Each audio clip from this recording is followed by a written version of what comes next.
Assalamualaikum warahmatullahi wabarakatuh. Alhamdulillah. Semoga kita semua dalam kedamaian dan dalam perlindungan Allah Subhanahu wa taala. Amin. Jadi sebagai mukadimah saya ingin memberi sedikit penjelasan sedikit perspektif berkenaan kecurangan. Kecurangan ini bukan hanya berlaku di antara suami isteri, di masa tunang pun boleh terjadi. Lazimnya kecurangan dikaitkan dengan masalah perhubungan suami isteri. Apabila satu pihak, baik suami atau isteri, dia mengadakan perhubungan intim, perhubungan mesra dengan orang yang ketiga tanpa pengetahuan pasangannya yang sah. Itu kecurangan. Istilahkan juga sebagai perhubungan sulit atau berlaku serong, selingkuh atau main kayu tiga. Ini satu sikap yang keji, satu pecah amanah atau betrayal of trust. Jadi kita kena faham ini jelas melanggar batasan perjanjian dan tata susila kerukunan rumah tangga. Perhubungan emosi, perhubungan seksual dan kemesraan tu sepatutnya hanya menjadi hak milik dan perkongsian di antara suami dan isteri, bukan dengan orang lain. Kecurangan ni menjadi salah satu daripada punca utama banyak rumah tangga bercerai-berai, kerutuhan rumah tangga. Satu di antara tiga pasangan yang cerai adalah kerana curang. Jadi isu ini serius. Sejak prasejarah dari dulu perbuatan salah laku ni selalu diberi hukuman yang berat. Jadi hukuman dulu tu seperti disula, dipancung, direjam, ada dibakar hidup-hidup orang yang curang tu. Disebat, ada yang dibotakkan, dibuang negeri. Jadi macam-macam hukuman yang kata orang yang ngeri dan memalukan kepada orang yang kata orang berlaku curang ni. Jadi Islam ni meletakkan hukuman tegas juga dalam gejala ni. Dalam Islam selalunya disebat dalam 100 sebatan atau direjam hingga mati. Jadi ini kalau kita nampak sebagai hukuman yang berat, tapi dia sebagai mencegah demi nak memelihara kerukunan rumah tangga dan kestabilan masyarakat. Tapi sedihnya sampai sekarang kecurangan tu masih berlaku. Baik kepada yang kaya, yang selebriti, orang biasa, muda atau yang dah lanjut usia pun dia akan perkara ini akan terjadi. Jadi ini satu salah perilaku seks. Dia tu di antara kelemahan dan kesilapan manusia. Kecurangan ni dianggap berat dan menjijikkan pasal dia melanggar prinsip keluarga. Jadi bila kecurangan berlaku, penderitaannya sama hebat, sama berat ditanggung. Baik dia seorang profesional ataupun pekerja biasa. Kalau ini berlaku memang pedih.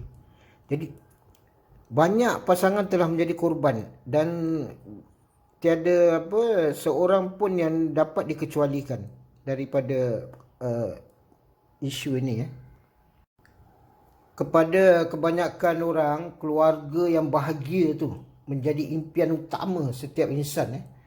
Jadi asas dan tunggak setiap masyarakat dan negara tu adalah kerukunan dan kemantapan institusi keluarga. Jadi perhubungan teguh tu antara suami isteri adalah asas kukuhnya setiap keluarga. Dia seperti tiang seri lah. Jadi perkongsian hidup tu dengan harmoni, saling hormat, bersepakat. Itu intipati di antara mereka berdua. Rumah tangga selain dari menjadi tempat idaman, tempat ketenangan, rumah tangga juga boleh menjadi tempat sengsara. Sengsara, dia punca kesulitan dan menjadi tempat kepahitan dalam hidup. Banyak masalah akan timbul. seperti anak-anak nakal, dia yang memalukan keluarga, masalah kewangan. Ada keluarga pula yang problem dia hutang piutang, habis ada yang krisis ipar menantu, macam-macam lagi lah masalah dalam keluarga. Tapi di antara berbagai cabaran ni, musibah kecurangan ni dia berbeza. Kerana apabila ia berlaku, semuanya dah tergoncang. Kecurangan antara satu pihak dah berlaku, semuanya dah tergoncang. Kasih sayang, kepercayaan, perkongsian keluarga semua akan berubah. Buatan pecah amanah ini atau dipanggil apa, the betrayal of trust. Ini akan membuat pihak yang masih setia lah, dia tu menghadapi tekanan, trauma. Dia rasa bersendirian, sedih, rasa tertipu. Dia rasa kecewa, orang yang jadi mangsa ni lah. Dia melihat kasih sayang difitnahkan.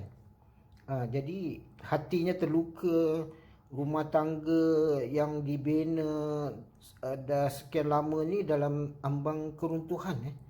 Apa pula lagi dia fikirkan masa depan anak-anak yang tidak menentu. Jadi macam ada penyair Greek Yunani mengatakan, cinta tu berkuasa di atas segalanya. Apabila cinta hancur, maka robohlah segalanya. Kepada pihak yang setia, jadi kira ni dia punya mangsa dia, akibat dan kesan sampingannya banyak. Dia akan menjejas sikap dia, perilaku dia, kesan psikologi. Habis dia rasa malu, dia rasa malu, kesal dan hilang harga diri. Itu hilang harga diri. Dan tidak terlepas pula daripada reaksi negatif dari keluarga, masyarakat. Ada yang bila berlaku dia dah hilang kepercayaan pada orang lain dan tak nak lagi kahwin lagi. Dia dah serik Kepada mereka ni memang sukar tak mudah nak ceritakan kepada orang lain apa yang dia mengalami. Kalau dia cerita dengan orang ni, ini akan menunjukkan kelemahan diri. Ni yang sedih pula, dia nak mengulang apa yang dah berlaku. Itu macam recall yang akan pedih tu mendatang lagi. Apa pula lagi anggapan reaksi masyarakat. Tapi sayangnya reaksi dan anggapan masyarakat tu terhadap kecurangan tu dari dulu dan sekarang sama. Dan saya tengok tak ada solusinya. Isu ini perlu kita kenal pasti dan dibendung dari awal lagi, dan cuba mengatasinya lah. Ramai isteri yang menderita akibat suami main kayu tiga. Mereka tu pun stres, tekanan jiwa. Ada yang hilang pegangan hidup bila suami tu yang dikata telah mencurahkan kasih sayang, dah kata orang dia dah mencurahkan kasih sayang dia kepada orang lain pula.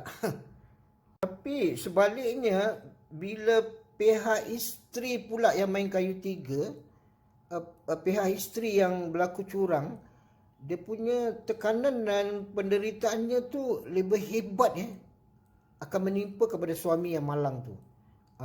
Kebanyakan suami tidak dapat terimanya. Ni kerana apa tahu, sebagai seorang lelaki, dia suami, ketua keluarga, kedudukan dan maruah harga dirinya tu terancam. Dan ini waktunya orang lelaki tu kadang mudah mengalirkan air mata. Jadi kita tak mau bersikap prejudis terhadap kaum Hawa. Kerana pada hakikatnya kecurangan tu lebih kerap berlaku pada pihak suami dari isteri. Suami lebih banyak curang daripada isteri. Tapi buat masa ni pula ada perkara yang membimbangkan. Sejak kebelakangan ini dia meningkatnya pihak isteri yang berlaku curang. Kalau kita banding 10 atau 20 tahun dulu, hampir 90% kes kecurangan tu berpunca dari pihak suami. Tapi sekarang hampir 1/4 atau 25% kecurangan tu dilakukan oleh pihak isteri. Ini mungkin kerana sekarang social structure dia, peluang kepada kaum wanita dulu dan sekarang ni dah berubah. Tapi ramai yang berpendidikan pula. Jadi tidak lagi yang kata orang full time housewife lah, duduk kat rumah. Peluang kerja dan sebagainya, kebebasan tu dah kata orang dah terbuka pada kaum wanita. Ini kita boleh cakap sebagai satu peluang dan juga satu ancaman yang meningkat dan harus diberi perhatian. Saya ingin membagi sedikit informasi punca dan sebabnya berlaku kecurangan. Sebaiknya setiap pasangan harus mengenal pasti punca dan mengapa ia berlaku. Selalunya masalah ni dia telah berlaku lama, sekian lama dah berlaku, tapi diorang tak sedar, tanpa disedari oleh mereka. Lazimnya ia bermula apabila terdapat kekurangan dan kekosongan di antara mereka. Jadi dalam perhubungan suami isteri itu ada kekurangan dan kekosongan. Maka keadaan ini mudah diambil kesempatan, boleh cakap dinoda atau diisikan oleh pihak ketiga lah. Di antaranya terdapat 3 faktor apabila ia kurang atau tidak lengkap. Jadi kecurangan ni mudah berlaku. Dan ini menjejas keharmonian di antara suami isteri lah. Yang pertama tu kekurangan emosi dan kemesraan di antara mereka dua. Yang kedua kekurangan keperluan dan kelengkapan hidup. Dia punya basic necessity, ekonomi dan rumah tangga tu. Yang ketiga pula kekurangannya akidah dan keimanan. Ini pun mainkan peranan penting. Keperluan asas rumah tangga tu dari segi pelbagai aspek lah. Seperti keuangan, material, aspek emosi, akidah. Itu yang penting asas dia tu. Kita perlu ingat keinginan antara suami dan isteri juga berbeza. Mereka tu harus saling melengkapi di antara mereka berdua dari segi zahir dan batin. Jadi sekiranya terdapat kekurangan dari segi keperluan zahir dan batin ini, kemungkinan di antara mereka tu akan cuba penuhkan keperluan yang baik, akhlak yang baik dan keimanan yang wajib dipupuk. Dia ni menjadi benteng utama bagi mengatasi cabaran ni. Lagi satu, kelalaian suami. Dia ni membuat isteri curang. Ini satu kelemahan pihak suami yang terlalu memberi ruang. Dia memberi ruang, peluang kepada isteri-isteri mereka, seperti membenarkan dia keluar rumah, bergaul bebas. Ini akan menimbulkan rasa keinginan di antara lelaki dan wanita. Para suami ni juga lupa bahawa seorang wanita walaupun telah bersuami, telah berumah tangga, diorang tu masih ada menyimpan perasaan dan kemahuan diri. Mereka ni yang curang tu sebenarnya untuk memuaskan nafsu, melayan emosi, jiwa yang kotor dan hati yang tidak pernah puas. Dapat beberapa petanda dan jurang pemisah. Ini perbezaan di antara mereka yang berisiko tinggi dengan yang kurang risikonya lah. Jadi ini boleh saya bagikan kepada 3 kategori. Kumpulan pertama tu adalah pasangan yang sememangnya tu tidak sefahaman. Chemistry dia tu tidak ada. Tidak sehaluan di antara mereka berdua. Rumah tangganya tidak ceria, tak aman. Pertengkaran tu selalu berlaku. Dan kata orang, banyak perkara mereka tidak sehaluan. Jadi mereka tu dah hilang sifat hormat. Dan dah kata orang, tanggungjawab tu dah diabaikan, sering diabaikan. Jadi pasangan macam ini dah selalu memberi tumpuan di luar rumah. Jadi diorang menjalinkan perhubungan sulit. Itu jadi satu jalan keluar. Diorang nak cari kebahagiaan. Kebahagiaan yang tidak terdapat di rumah sendiri. Jadi kalau berlaku perpisahan ke kecurangan pada pasangan macam ini, jadi dia tu seperti retak menunggu belah. Kumpulan kedua pula, dia tu pasangan suami isteri yang setakat 50-50 lah, 50-50. iaitu ada masanya masam, ada masa pula manis, ada masa tu mereka berselisih, dan ada juga waktu kata orang bermesra. Jadi majoriti pasangan suami isteri dalam kategori ini. Tapi kemungkinan juga curang boleh berlaku. Kumpulan ketiga adalah pasangan yang serba lengkap. Serba lengkap dalam segala aspek rumah tangga. Diorang perkongsian hidup diorang tu damai, harmonis, ekonomi stabil, tak ada masalah kewangan. Yang pentingnya diorang tu banyak masa bersama keluarga. Dan diorang tu saling hormat lah. Jadi pasangan ini paling sedikit lah untuk terjebak. Jadi risiko diorang pun insyaAllah mudah-mudahan apa kata orang rendah. Tapi perlu juga waspada lah. Saya nak beratkan peranan masa bersama keluarga tu amat penting. Jadi hakikatnya pasangan yang banyak menghabiskan masa bersama keluarga, dia mempunyai kata orang lebih masa untuk berkomunikasi. Dan lebih mudah untuk awas dan terkawal. Ni pasangan macam ni lebih baik. Baliknya mereka yang suka habiskan wang, bersembang, habiskan masa di luar rumah, bebas kan. Jadi diorang tu lebih mudah untuk terlibat dengan perhubungan luar. Jadi pasangan yang kedua mereka ni,